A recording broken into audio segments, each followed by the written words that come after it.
Dans le précieux nom de Jésus, que tout le monde dise au nom de Jésus. Au nom de Jésus. Alléluia. Vous pouvez battre vos mains pour le Seigneur. Juste avant cette question.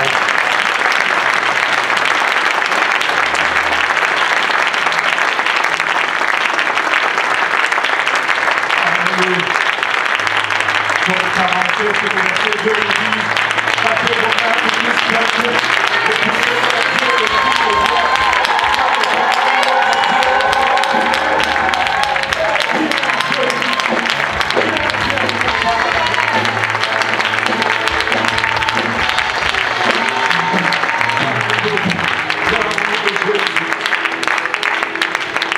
Vous pouvez vous asseoir dans la présence du Seigneur. Très rapidement aujourd'hui, l'Église est très présente dans l'Ancien Testament.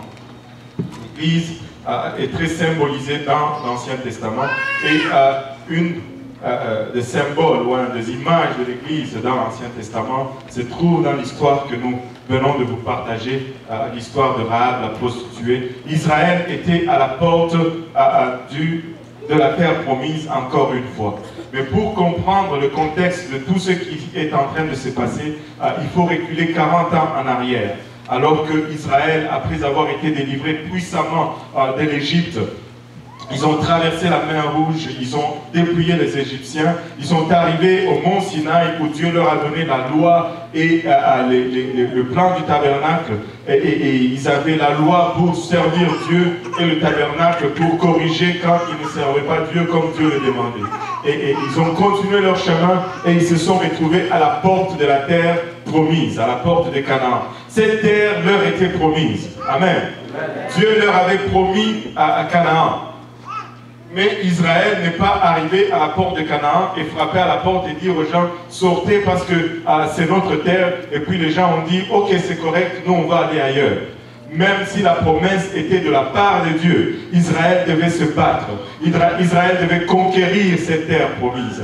La promesse était bel et bien faite de la part de Dieu. Mais il y avait une bataille à compléter pour acquérir cette promesse. La promesse de Dieu est toujours une révélation de l'intention divine pour toi. La promesse de Dieu n'est pas une licence d'acquisition sans effort de ta part. Ce que Dieu promet, il faut que tu te battes pour l'acquérir. Amen. Israël devait faire une conquête pour avoir sa promesse.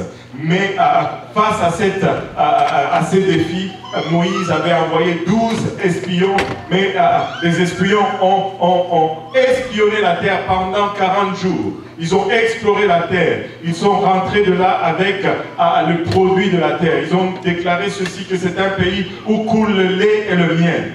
Ils avaient une grappe de raisin qu'une personne ne pouvait pas porter. Ça prenait 2 personnes avec une perche pour porter la grappe de raisin.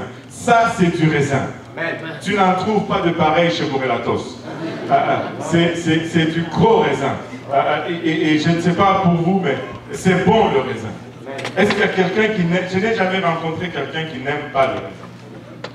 Est-ce qu'il y a quelqu'un qui n'aime pas le raisin? Tout le monde aime le raisin. Ils sont sortis avec cela, ils ont donné un rapport, mais ils ont ajouté un mais à leur rapport. Ils ont dit, mais le pays que nous avons exploré est habité par des géants.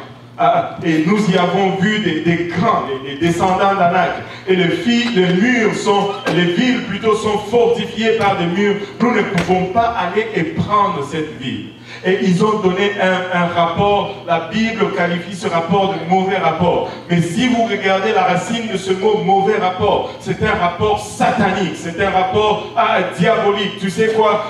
Refuser de saisir les promesses que Dieu établit devant toi, c'est satanique, c'est diabolique. Tu ne peux pas t'empêcher de te saisir des promesses que Dieu a placées devant toi.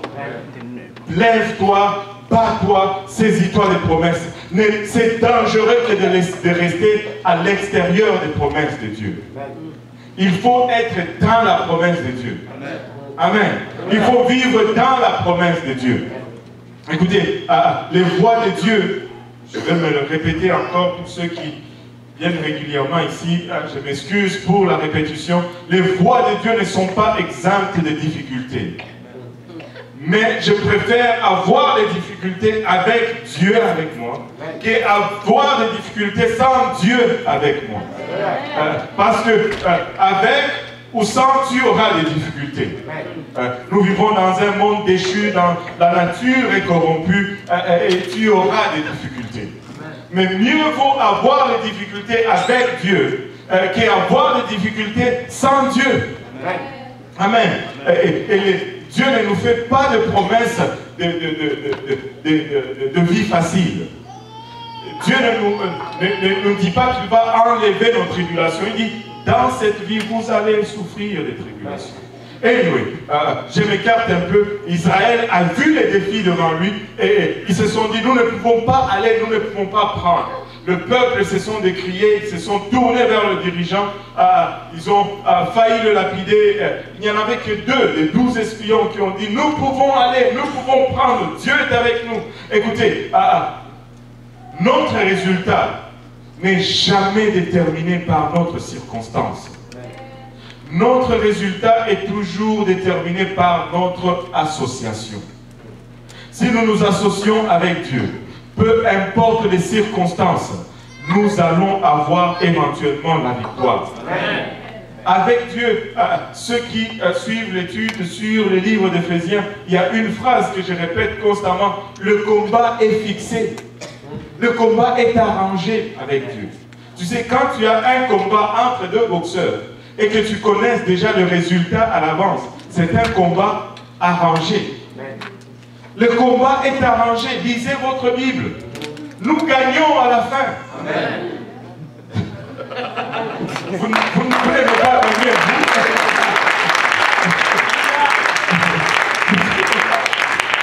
Vous n'aimez pas gagner. Je vois les fanatiques du Canadien exprimer plus de joie que ça. Pour une victoire, ils sont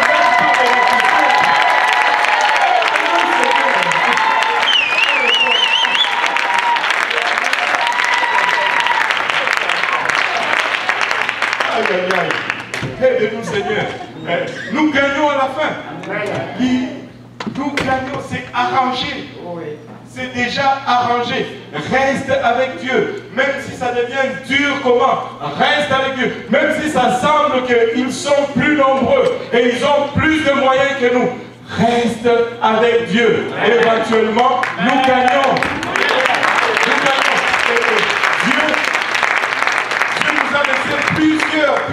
Plusieurs témoignages pour cela. Regardez, Gédéon, il prend toute une armée.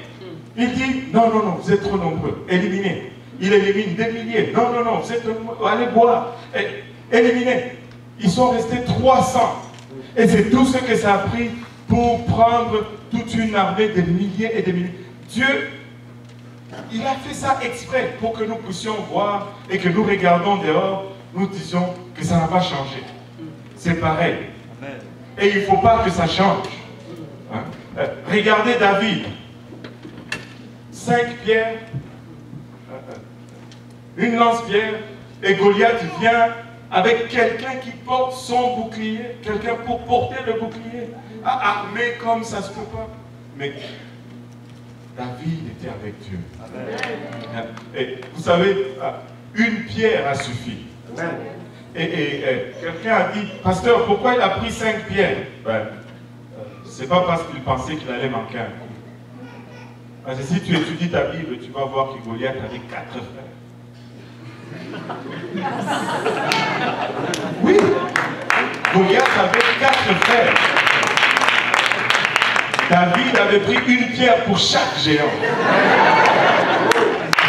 Dieu ne manque jamais son coup.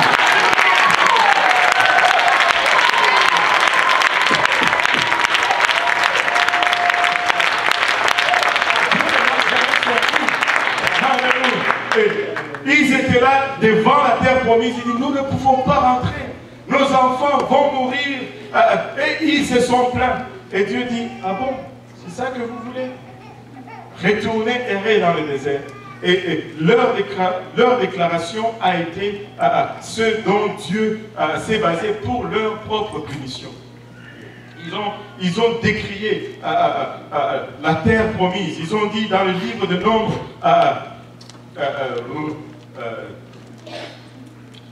on va regarder Nombre chapitre 14, verset 1. Toute l'assemblée éleva la voix et poussa des cris, et le peuple pleura pendant la nuit. Ils ont pleuré toute la nuit. Tous les enfants d'Israël murmurèrent contre Moïse et Aaron, et toute l'assemblée leur dit: que ne sommes-nous morts dans le pays d'Égypte, ou que ne sommes-nous morts dans ce désert? Pourquoi l'Éternel nous fait-il aller dans ce pays où nous tomberons par l'épée, où nos femmes et nos petits-enfants deviendront une proie? Ne vaut-il pas mieux pour nous retourner en Égypte?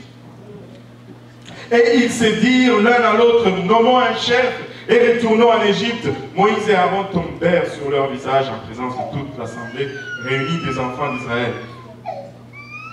Et ils ont dit: c'est mieux que nous retournons en Égypte au lieu que nous allons nous battre. Et Dieu, dans sa colère, il dit: ok, si c'est ça que vous voulez, retournez en Égypte. Et si vous lisez la suite du chapitre 14, Dieu dit à Moïse: dis-leur, je suis vivant, dit l'Éternel, je vous ferai ainsi que vous avez parlé à mes oreilles.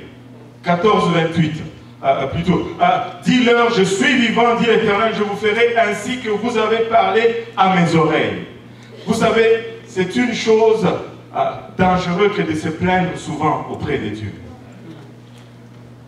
En te plaignant trop, tu risques de déclarer ta propre condamnation toi-même. Loue le Seigneur, glorifie-le. Il a fait de grandes choses, il va faire de grandes choses et il fera encore de grandes choses. Il est le même hier, aujourd'hui et éternellement. Qu'est-ce qui est impossible à Dieu? Il le fait et il le fait encore et encore aujourd'hui. Il dit: vos cadavres tomberont dans ce désert, vous tous dont on a fait le dénombrement en vous comptant depuis l'âge de 20 ans et au-dessus, et qui avaient murmuré contre moi. Et vous n'entrerez point dans le pays que j'avais juré de vous faire habiter, excepté Caleb, fils de Jephuné, et Josué, fils de Nun. Il y a des avantages à être positif. Il y a des avantages à dire: oui Seigneur, nous pouvons. Même lorsque toute indication indique le contraire, je dis: oui Seigneur, nous allons y arriver. Parce que nous ne sommes pas, notre destinée n'est pas entre les mains des circonstances, notre destinée est entre les mains de l'Éternel des armées. Ce ne sont pas les circonstances qui déterminent qui je suis, alléluia. C'est le Dieu Tout-Puissant qui détermine qui tu es. Ne laisse pas les circonstances dicter la chanson dans ta bouche. Qu'est-ce que tu es en train de chanter? Alléluia. Et vos petits